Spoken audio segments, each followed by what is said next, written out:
On the porch of his house, an old man sat quietly, his eyes closed. His face was a picture of calm and peace, like the still surface of a lake on a windless morning. His grandson, Marco, approached him.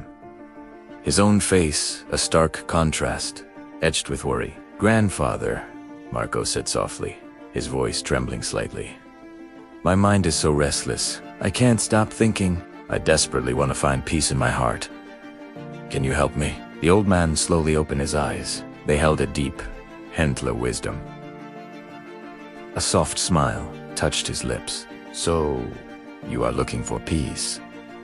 A sighed keenly. "Then come with me. I have a small task for you." He led Marco to his small, well-tended yard. There, he took a simple glass and filled it with water, right up to the very brim. It was so full that even the slightest tremor would cause it to spill. Handing the glass to Marco, the old man instructed, "Walk from here to the very edge of the village and then come all the way back. But remember this one rule. You must not spill even a single drop of water."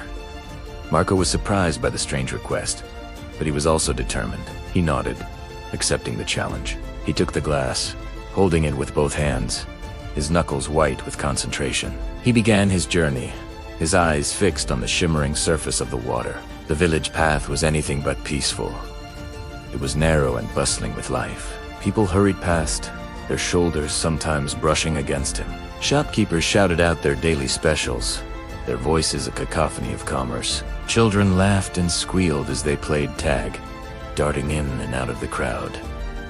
Dogs barked at unseen rivals. Through it all, Marco walked as if in a bubble. He didn't look to his left or his right. He did unnotice the colorful displays of fruit at the market or the friendly faces of his neighbors. His entire world had shrunk to the size of that glass. His senses were completely absorbed by a single purpose: keeping the water from spilling. Every step was deliberate, slow, and incredibly careful. The villagers watched him, a silent understanding passing between them.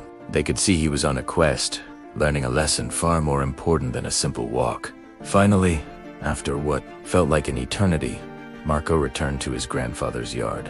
He stood before the old man, a look of pride on his face. He held out the glass, still full to the brim. "Grandfather," he announced, his voice steady and clear. "I did it. I didn't spill even one drop."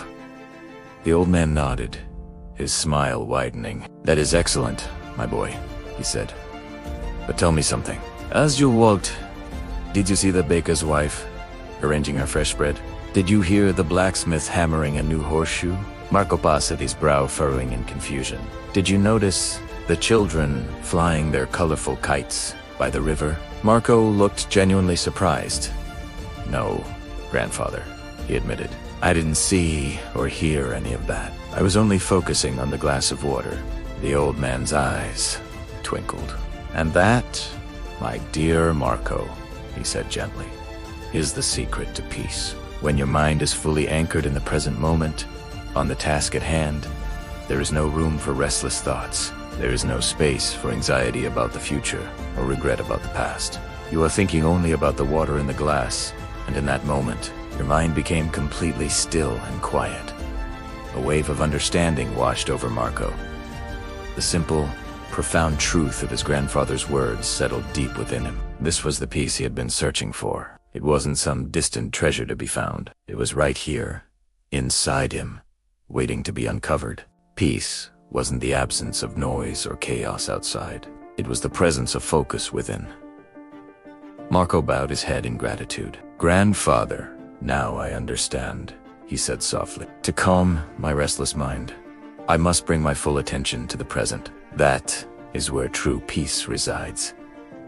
The old man placed a gentle hand on his grandson's shoulder. The sun was beginning to set, casting long shadows and painting the sky in hues of orange and gold. Birds chirped their final songs as they flew back to their nests. As Marco walked home, a profound change had taken place within him. He was no longer the restless, anxious young man who had sought his grandfather's help. He walked with a new sense of calm, a quiet confidence. He now held the key to stilling the storm in his mind. If this story resonated with you, please show your support by giving it a like and sharing it with your friends. And don't forget to subscribe to our channel for more inspiring stories and lessons for a more peaceful life. Thank you for being with us today. Until next time, stay well and stay peaceful.